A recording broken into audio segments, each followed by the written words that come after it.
The football team laughed because a girl showed up to tryouts. They didn't know I could smoke them all in my sleep. I showed up ready to compete for quarterback, and the entire team stared at me like I'd walked onto the field naked. The coach asked if I was lost because cheerleading tryouts were in the gym. When I said I was here for football, he actually laughed and said, "Sweetheart, this is full contact, not powder puff. You're gonna get hurt." I told him I'd played varsity at my previous school, and he rolled his eyes saying playing catch with your boyfriend didn't count as football experience, which was ridiculous considering this team hadn't won a game in 2 years and desperately needed actual talent. The quarterback, Graham, who couldn't have been more than 5 feet 8 inches and maybe 140 pounds soaking wet, strutted over and announced that having a girl on the field would be distracting for the real players.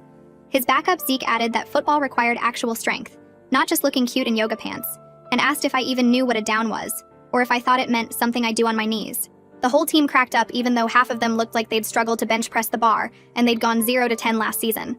Coach had me line up to run drills but kept explaining every single one like I was 5 years old, demonstrating how to hold a football while the team snickered, not knowing I'd been throwing perfect spirals since I was 7 because my 5 brothers used me for target practice in the backyard. Graham said they should put pillows on me so nobody accidentally hurt the princess, which was rich coming from a guy whose highlight reel was fumbles and interceptions. They made me go last in every drill, and when I lined up to throw, Coach told me to stand closer because girls' arms weren't built for distance. Graham grabbed the ball from me first and showed me the proper grip, mansplaining about laces and release points like I hadn't thrown for 3,800 yards last season. When I finally got to throw, Zeke stood right behind me and put his hands on my hips to fix my stance, and whispered that I should stick to sports where I could wear something tighter. During tackling drills, Coach said I could skip them since obviously I'd never taken a real hit before. But when I insisted, he made this big show of getting the smallest guy on the team, Joey, who was maybe 5 feet 4 inches, to demonstrate. Joey didn't just pretend to tackle me gently, he actually grabbed my face mask and yanked my head sideways saying, "Oops, girls' necks must be weaker," and Coach just laughed saying that's why women shouldn't play. The team started chanting "Powder Puff Princess," while I tried to straighten my helmet. The offensive line, none of whom could have been over 200 pounds, started discussing what would happen when I got my period during a game. Carl, the center, said I'd probably cry about cramps and need to be carried off, and Greg, the tackle, asked if they'd have to stop the game every month for my woman problems. They kept asking increasingly invasive questions about how I'd handle a cup, or if I even wore one, with Graham finally saying he'd volunteer to check if everyone really wanted to know. Then things got physical when Graham decided to show me a real hit during what was supposed to be a non-contact walkthrough. He drove his shoulder into my ribs when I wasn't looking, knocking me flat and knocking the wind out of me, then stood over me saying, "That's what happens every play, princess. Still want to be a football player?" While I gasped for air, Zeke poured his water bottle on my face saying I looked like I needed cooling off. Coach pulled me aside while I was still catching my breath and said I was being selfish, trying to prove something that would get someone killed. He grabbed my face mask and shook it, saying my neck would snap like a twig, that his players averaged 180 pounds, and would destroy me without trying. When I didn't quit right then, he made me sign a paper saying my family wouldn't sue when I got paralyzed, writing "when not if" in huge letters while the team watched. The team started a scrimmage and made me participate, but told me I was playing permanent victim, meaning I'd take every hit from every drill. They weren't blocking for me at all, just letting defender after defender take free shots. And after the 5th hit where Greg deliberately stepped on my hand with his cleats, Graham announced they should practice accidental injuries that happen when girls don't know their place. Carl snapped the ball directly at my face twice, claiming his hands were too sweaty. Finally, Coach said I had one chance to throw a pass to prove I belonged, or I had to leave forever. The whole team lined up to watch me fail, with Graham saying, "Try not to throw like a girl," as he tossed me the ball. And I was about to unleash the same 60-yard bomb that won us state finals, when I heard a voice behind me say, "Still underthrowing your deep roots, Chloe?" My blood went ice cold as I turned around and saw Haley walking onto the field in full gear carrying her helmet, here to try out just like me. She was the only quarterback in our league who'd outplayed me, who'd beaten me for league MVP by 1 vote. Suddenly I realized that after taking all this abuse from guys who couldn't even play, I was about to get shown up by the one person here who could actually destroy me, and she was another girl. My legs felt like concrete as Haley walked right past me toward the coach, her shoulders back and her chin up like she owned the place. She dropped her gear bag next to mine and told Coach she was here for quarterback tryouts, making the whole team go dead quiet. Every guy on the field stared at us like we were some kind of circus act that just rolled into town. Coach's face went from confused to annoyed as he looked between us, shaking his head like this had to be someone's idea of a joke. He announced real loud that we'd both get exactly 1 throw to prove ourselves. Then we were done wasting his time. The team immediately started placing bets on which girl would embarrass herself worse, with Graham putting $20 on me crying first. Zeke doubled down, saying we'd both throw it straight into the ground like typical girls. Coach pointed at Haley and told her to go first since she showed up late and interrupted everything. She picked up the ball and rolled it in her hands, getting a feel for the laces while walking to the throwing position. Without any warm-up or hesitation, she dropped back 3 steps and launched the ball in a perfect spiral. The ball sailed through the air for what had to be 60 yards before dropping right into the receiver's hands. The laughter on the field died instantly, as every single player watched that ball fly farther than most of them could dream of throwing. Even Coach's mouth hung open for a second before he caught himself and closed it. My ribs were screaming from Graham's cheap shot earlier, but I grabbed the ball when Coach tossed it to me. I tried to breathe deep, but the pain made me wince as I set up for my throw. Despite feeling like my whole side was on fire, I planted my back foot and unleashed everything I had. The ball shot out of my hand like a bullet, hitting the same distance as Haley's but with way more velocity. Graham's face turned bright red as both girls just outthrew him by at least 20 yards. Coach blew his whistle and declared tryouts over for the day, telling us to come back tomorrow if we were actually serious about this. The team started walking off the field, but I caught several guys looking back at us with worried expressions. Carl whispered something to Greg about their positions not being safe anymore if girls could throw like that. Haley and I grabbed our gear and walked off the field together, neither of us saying anything at first. The parking lot was mostly empty by the time we reached our cars, the awkward silence getting thicker with each step. She finally broke the quiet by saying she heard what they did to me before she got there. She pulled out her phone and showed me a video someone had posted to the team group chat. The video showed Graham's hit on me crystal clear, him driving his shoulder into my ribs when I wasn't even looking. Someone had captioned it, "Princess gets rocked," with a bunch of laughing emojis underneath. My stomach turned seeing myself get knocked flat like that, seeing how deliberate and dirty the hit really was. That evening my ribs hurt so bad I couldn't even lie down without wanting to scream. I drove myself to the urgent care clinic near my house, barely able to turn the steering wheel without pain shooting through my side. The doctor had me lift my shirt and whistled low when she saw the bruising spreading across my ribs.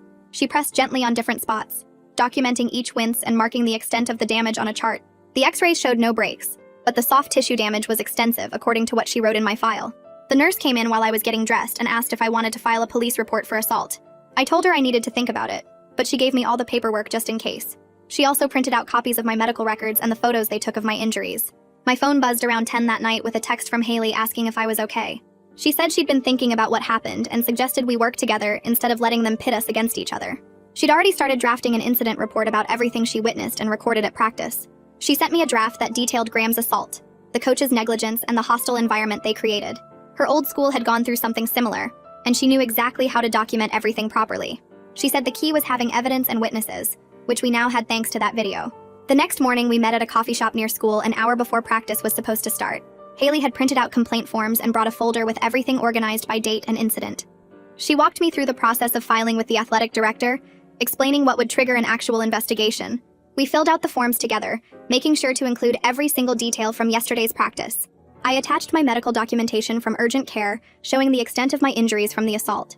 Haley added screenshots from the group chat, including the video and all the comments the players made about it. We walked into the athletic director's office right when it opened and handed over our complaint package.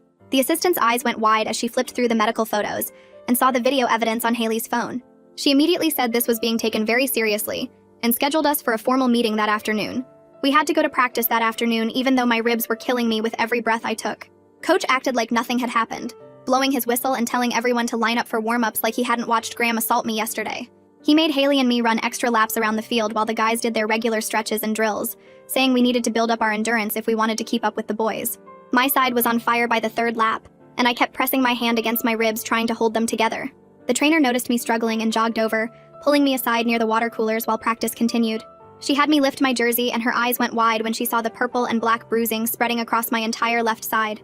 She pressed different spots with her fingers, asking if each one hurt and wrote down every wince and gasp I made on her clipboard.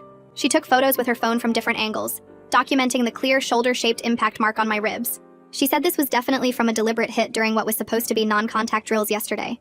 She wrote up an official injury report right there on the sideline, stating that the bruising pattern was consistent with an illegal tackle during a walkthrough drill.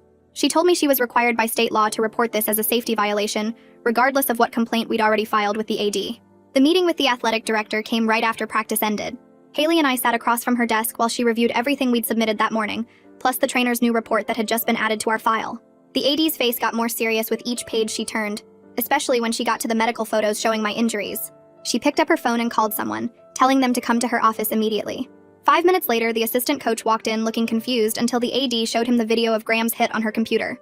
She told him he'd be taking over practices effective immediately because she was placing Coach on administrative leave pending a full investigation into these safety violations. Word spread through the team faster than wildfire. By that evening, my phone was blowing up with notifications from the team group chat where guys were losing their minds about Coach getting suspended. Graham posted that we'd ruined their season before it even started. Zeke said we were attention seekers who couldn't handle real football. Carl wrote that this was what happened when girls tried to play a man's sport. Someone tagged the school newspaper's Instagram account in the chat, and within an hour, a student reporter was messaging me asking for a statement about what happened. The next morning, the assistant coach ran practice completely differently than coach ever had. He actually let us participate in the regular quarterback drills instead of making us run laps the whole time. Most of the guys wouldn't even look at us, stepping away whenever we got near them like we had some contagious disease. Graham kept shooting death glares at me from across the field but didn't say anything with the assistant coach watching. Zeke threw passes way off target whenever he had to throw to us during route running. The offensive line barely acknowledged we existed, turning their backs whenever we tried to join the huddle. After practice, I was walking to my car in the parking lot when Graham appeared from behind a truck with Zeke and Carl flanking him. He got right in my face, close enough that I could smell the protein shake on his breath, saying we'd ruined everything and destroyed the team. He said coach was the only reason this program had any respect, and now we'd gotten him suspended over nothing. He grabbed my shoulder, the same one with the bruises, and squeezed hard while saying the team would make sure we never played a single down this season. What he didn't notice was Haley standing by her car 20 feet away, recording the whole confrontation on her phone without making it obvious. She kept filming as Graham shoved me back against my car and said we'd regret ever stepping foot on his field. That afternoon, we met with the student journalist at a coffee shop near campus. We agreed to the interview on the condition that she fact-check everything and focus on the safety violations, not turn it into some drama story about girl versus girl competition. We gave her copies of the injury reports and explained how the coach had encouraged dangerous behavior during tryouts. She took notes about the specific incidents, especially the documented assault, and the coach making us sign liability waivers. We made it clear this was about accountability and player safety, not about us trying to get attention or special treatment. The next day, the Title IX coordinator called us into her office and explained our rights during the investigation process. She went through a whole packet of information about discrimination and hostile environment policies. She implemented what she called interim safety measures, which meant all practices had to be supervised by multiple staff members, and attendance had to be documented. She gave us special email addresses to report any retaliation directly to her office.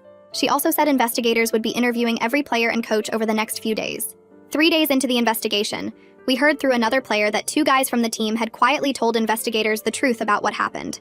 They admitted that coach had specifically told them to hit us hard during drills to make us quit. These players were tired of losing every game and just wanted to play real football without all the drama and targeting. They confirmed that coach had encouraged Graham's behavior and told the team to make practice unbearable for us. One of them even had text messages from coach telling him to make sure those girls understand this isn't powder puff. By the end of the week, the AD called a team meeting and announced major changes to the tryout process. She said outside evaluators would run a completely neutral skills combine to fairly assess all quarterback candidates next week. Every drill would be timed and measured with specific scoring criteria that anyone could verify. The performance metrics would be posted publicly, with no subjective scoring allowed, just raw numbers like completion percentage, throw distance, and accuracy scores.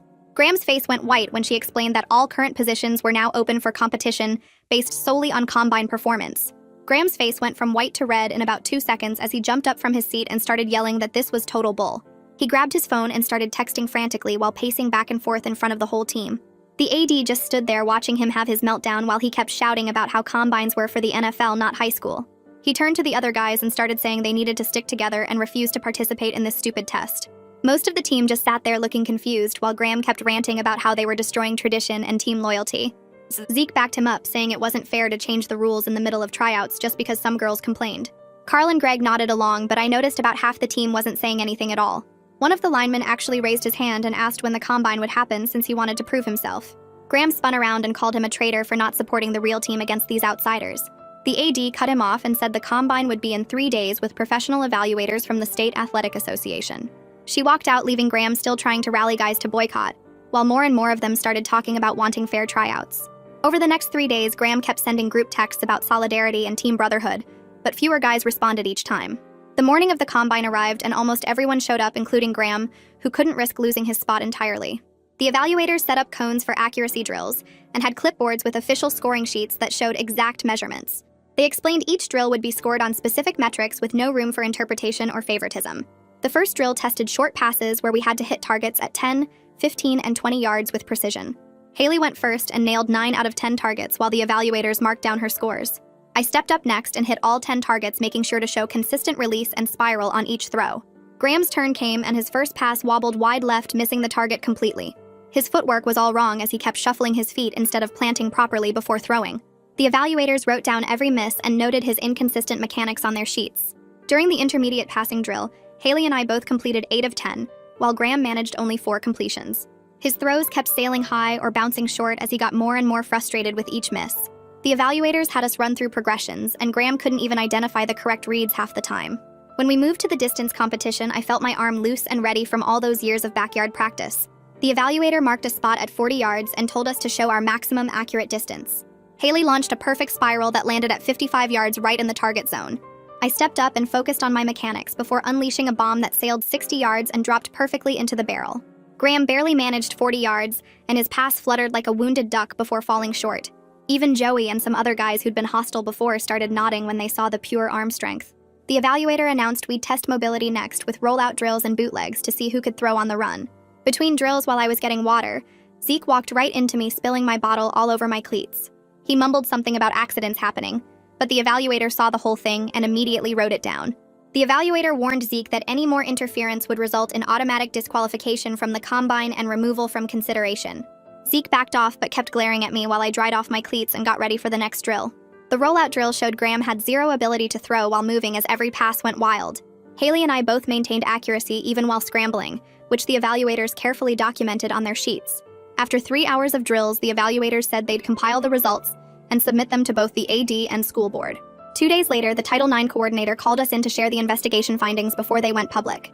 The report confirmed multiple safety violations, including the documented assault during non-contact drills and coach encouraging dangerous targeting. They found coach had violated district policy by making us sign illegal waivers and creating a hostile environment. The punishment was a 3-game suspension to start immediately plus mandatory supervision for the rest of the season. The AD announced that same afternoon that an interim coach would take over and make all roster decisions. The interim coach was actually the JV coach who'd been with the program for years but never got promoted. He posted the combine scores on the locker room wall where everyone could see the actual numbers. The scores showed Haley ranked first among all quarterbacks with a 92 rating and me second with an 89. Graham's score was dead last at 61, which was barely above the minimum to make the team. The interim coach called a team meeting and announced position changes based purely on the combine data. Graham got moved to wide receiver since his catching scores were actually decent, even though his throwing was terrible. He kept his spot on the team but lost the quarterback position he thought belonged to him forever. The school board scheduled mandatory harassment and safety training for the next week for all players and staff. The session was 3 hours long with a lawyer explaining what counted as assault and discrimination. Several guys actually paid attention and asked real questions about what was okay versus what crossed the line. Graham sat in the back sulking, but Carl asked about specific situations trying to understand the actual rules.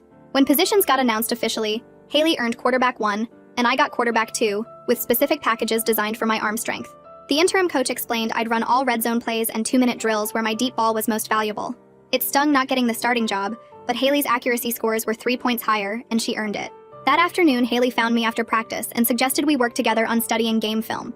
We sat in the film room going through defensive formations and figuring out how to attack different coverages. She showed me how she read certain blitzes, and I explained my approach to beating press coverage. We started designing plays that used both our strengths with quick handoffs between series to keep defenses guessing. The rivalry that started with her showing up to embarrass me turned into us pushing each other to get better. Every practice we competed on every drill, but then helped each other fix mistakes and improve technique. The coaching staff noticed how we worked together and started building the offense around having 2 elite quarterbacks. What began as the worst tryout experience became a complete restructuring of how the program evaluated and developed talent. The offensive line started showing up early to practice the next week, and Carl actually asked me about my preferred snap count timing. Greg pulled Haley aside to explain which defensive fronts gave him the most trouble blocking, so she could adjust her calls. They weren't being friendly exactly, but they were being professional, and that was enough for now. During 7-on-7 drills, Carl blocked extra hard when defenders tried to rush my throws, and I heard him tell another lineman that protecting good quarterbacks meant better college tape for everyone. The interim coach posted the game plan for our first real game against Central High, and had Haley starting with me coming in for red zone and 2-minute situations. Friday night came fast, and the stands were fuller than usual with people curious to see if the girls could actually play. Haley took the first snap and completed 3 straight passes, moving us down to the 30-yard line before their defense adjusted. She struggled when we got inside the 20 because their safeties could sit on her shorter routes without worrying about deep balls. The interim coach sent me in, and I fired a bullet into the corner of the end zone that our tight end barely held onto for 6 points. Central scored twice in the second quarter, while Haley moved the ball well between the 20s but couldn't punch it in. I came back in with 2 minutes before halftime and hit Graham on a deep post for 40 yards, setting up another touchdown. The locker room at halftime was different, with guys actually discussing adjustments instead of just complaining about losing. Third quarter stayed close with both teams trading field goals until we found ourselves down by 10 with 8 minutes left. The interim coach called my number for the whole fourth quarter drive, and I marched us 75 yards mixing deep shots with quick slants. On 3rd and goal from the 7, I rolled right and found Graham in the back of the end zone to cut it to 3 points. Our defense got a quick stop, giving us one more chance with 90 seconds left. I hit 4 straight passes, getting us to their 30, but my 5th pass got tipped at the line and intercepted. We lost 24-21, but it was the closest game our team had played in 2 years. The interim coach gathered everyone in the locker room and said both quarterbacks played exactly as planned, and several guys actually clapped. Graham came over and bumped my shoulder pad, saying that touchdown pass I threw him was perfect placement. Monday morning, the student newspaper ran a huge article about the culture change in our program, with quotes from Carl saying the team needed talent regardless of who brought it. They interviewed 3 other players who admitted they were wrong about girls not being able to compete at this level. Graham showed up to practice early that week, asking if Haley and I could work with him on receiver routes, since that was his position now. He was actually pretty good at catching when he stopped trying to force being a quarterback and focused on what he could do. We ran extra drills with him, learning how to read coverages from the receiver perspective instead of behind center. He picked things up fast, and by Thursday he was running crisp routes and making contested catches. 2 weeks into the season, we faced Madison High, who was even worse than us historically. Haley started again and moved the ball consistently while I came in for scoring drives. With 5 minutes left, we were up by 4, and I handed off 3 straight times to run clock. Madison fumbled on their last drive, and we recovered to seal our first win 28-24. The whole team went crazy on the field, and even some parents who complained initially were cheering from the stands. That Monday, the suspended coach came back, but the athletic director made it clear he could only diagram plays and run position meetings. All personnel decisions, including who played and when, had to go through the interim coach, who kept our rotation exactly the same. The old coach tried to argue that Graham should get quarterback reps, but the interim coach showed him the stats comparison, and that ended the discussion. During practice, the old coach mostly worked with the defense while we ran offensive drills without his input. 3 days later, news spread that Zeke had transferred to Valley High rather than sit 3rd string behind 2 girls. Nobody on the team seemed to care, and a sophomore named Marcus, who actually studied film, got promoted to 3rd string. The kid worked hard and asked real questions about reading defenses instead of making stupid comments about gender. More importantly, word started spreading to other sports, and 2 girls showed up for wrestling tryouts the next week. The athletic director sent an email to all coaches requiring them to use the same combine-based evaluation system we pioneered for football. She held a meeting explaining that performance metrics would determine roster spots in all programs going forward with no exceptions. 3 more girls tried out for baseball, and 1 made the JV team as a pitcher after posting the fastest pitch speed. The culture shift wasn't instant, but it was real and measurable, with actual policies backing it up instead of just words. Our record improved to 2-2 after beating Riverside in overtime, with Haley and me combining for 350 yards passing. Even the local news picked up the story about how 2 female quarterbacks were turning around a historically bad program through pure performance. The offensive line started taking pride in their pass protection stats, and Carl even wore his jersey to the school on game days. Greg organized extra blocking drills on his own time, trying to improve his footwork and hand placement. What started as hostile resistance turned into gradual acceptance, once winning became more important than ego. The next 3 games went exactly the same way, with Haley starting strong and me coming in for red zone packages where we needed power throws. We beat Jefferson 21-14 when I punched in 2 short touchdown passes that Haley's arm couldn't quite muscle through their tight coverage. The offensive line started actually caring about pass protection, once they realized good stats meant college scouts might notice them too. Carl learned to snap the ball properly without trying to hurt anyone, and even started calling out defensive formations before plays. We lost to Washington by 3, but only because their kicker nailed a 50-yarder with no time left. Our record sat at 3-3 by midseason, which was already 3 times better than last year's total wins. College scouts started showing up to our games with clipboards and cameras focused on the quarterback position. One scout from state asked the interim coach for our practice schedule, so he could evaluate us during regular drills too. The same parents who wrote angry letters about girls ruining football started wearing team jerseys and screaming when we scored touchdowns. Graham caught 12 passes in our win against Lincoln, and actually told reporters afterward that having elite quarterbacks made him a better receiver. He stopped sulking about his demotion and started studying route trees with us after practice to improve his timing. The investigation wrapped up with a final report that recommended sweeping changes to how all district sports evaluate players. The school board voted unanimously to implement performance-based metrics for every sport, with no subjective coach decisions allowed for roster spots. Athletes would earn positions through measurable combine results and game statistics tracked by neutral evaluators. The old coach got his full authority back, but the new policies meant he couldn't bench us even if he wanted to. During film sessions, he actually started treating us like real players instead of problems he had to tolerate. We kept winning games, and by week 8, our record stood at 5-3 with real playoff hopes. Haley got her first college offer from a Division II school that ran a spread offense perfect for her accuracy. I got interest letters from 3 Division III programs that liked my arm strength and red zone efficiency numbers. We joked during warm-ups about maybe playing against each other in college, but as actual competitors this time. The whole dynamic shifted from us versus them to just playing football and trying to win games together. Senior night came in week 9, and the stadium packed with more fans than they'd seen in years. The ceremony honored 12 seniors, including Graham, who'd become our leading receiver, despite starting the season as a mediocre quarterback. Coach gave a speech about leadership and growth where he actually complimented Haley and me by name for our dedication. The same field where Graham knocked me down and the team assaulted me became the place where I proved I belonged through pure performance. We destroyed Valley in that senior night game 42-7 with both Haley and me throwing for over 200 yards each. The crowd went crazy when we clinched our first playoff spot in 5 years with a 7-3 record. Students painted their faces and made signs supporting the team everyone wrote off before the season started. The playoff game against North arrived 2 weeks later in front of the biggest crowd our stadium ever held. North led by 10 points with 2 minutes left when their defense forced a fumble that we recovered at midfield. Haley completed 3 quick passes to move us to their 30-yard line with 40 seconds remaining.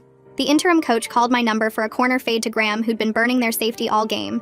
I took the snap and saw Graham break free exactly where we'd practiced it 100 times before. The ball left my hand in a perfect spiral and Graham hauled it in with 1 foot barely staying inbounds. He stood up in the end zone and pointed directly at me while the crowd exploded around us. We went for 2 and converted to force overtime where we eventually lost on a field goal. Nobody cared that we lost because finishing 8th and 4th after starting with a winless team felt like winning the championship. The awards banquet happened 2 weeks later in the gym with the whole team and their families attending. Haley won team MVP after throwing for 28 touchdowns and leading us to our best record in the school history. I got most improved player for going from unwanted tryout to starting quarterback splitting time in a playoff offense. The biggest surprise came when Graham won the teammate award with multiple players saying he became their best supporter after accepting his role change. He gave a short speech thanking Haley and me for making him realize he was meant to catch footballs, not throw them. The same guy who tried to hurt me for being a girl became one of our biggest advocates by the end of the season. Spring training started 3 months later, and Coach stood in front of the whole team with a different look on his face than I'd ever seen before. He cleared his throat twice before telling everyone that watching Haley and me refuse to quit after everything he'd thrown at us taught him more about toughness than his 30 years of coaching ever had. The words came out stiff like he'd practiced them in a mirror, but when he said we made the entire program better by forcing everyone to actually compete for positions based on skill, not assumptions, Graham actually started clapping, and the rest of the team joined in. That first week of spring workouts brought something unexpected when 8 middle school girls showed up wearing football gear asking if they could train with us. Their parents stood at the fence watching nervously as these 12 and 13-year-olds ran drills alongside high school players. But Haley and I made sure they felt welcome. We started running passing camps every Saturday morning, teaching proper throwing mechanics to girls who'd been told their whole lives they couldn't play real football. The athletic director watched one of these sessions and pulled us aside afterward to discuss a new leadership council the school board approved. She wanted both Haley and me on it, along with 3 other players to help create policies that would prevent what happened to us from happening again. Graham volunteered to be one of those players, saying he wanted to help fix the culture he'd been part of breaking. The local news station heard about our camps and sent a reporter to interview us about how our situation led to changes across the entire district. Other schools started calling our athletic director asking for copies of the new evaluation system that focused on measurable performance instead of coach preferences. The reporter filmed us working with the middle school girls, and one of them told the camera she never thought she could play football until she saw us making the playoffs. 3 more high schools in neighboring districts adopted similar tryout policies after seeing our story on the evening news. Graduation day arrived in late May with the football team sitting together in matching jerseys under our caps and gowns. The principal gave her speech about the class of students who'd overcome challenges and created positive change, then specifically mentioned how Haley and I turned personal adversity into district-wide reform that would benefit athletes for years to come. When she called my name to receive my diploma, the entire football team stood up and cheered, even the guys who'd tried to run us off the field 9 months earlier.